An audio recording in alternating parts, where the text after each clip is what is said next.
আসসালামু আলাইকুম ওয়া রাহমাতুল্লাহ। আমার প্রিয় কলিজার ভাই ও বোনেরা কেমন আছেন সবাই? তো আজকে শুক্রবার, শুক্রবারে আসলে ভালো মন্দ সবাই খায়।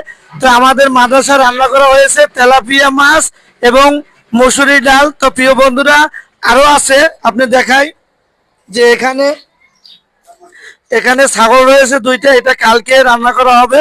তো আজকে রান্না করা হয়েছে এই যে তেলাপিয়া মাছ আর টমেটো, দেখছেন অসাধারণ কালার। ঠিক আছে, কালার দেখছেন এখন তেলাপিয়া মাছ আর হলো যে টমেটো। ঠিক আছে, তো আজকে রান্নাটা কেমন হয়েছে অবশ্যই জানাবেন।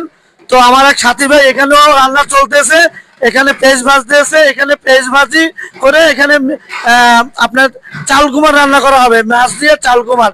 তো প্রিয় বন্ধুরা ভালো থাকেন, সুস্থ থাকেন। আজকে ভিডিওটা এইটাই, বেশি বড় করবো না। আসসালামু আলাইকুম ওয়া রাহমাতুল্লাহি ওয়া বারাকাতুহু। সবাইকে জুমা মোবারক।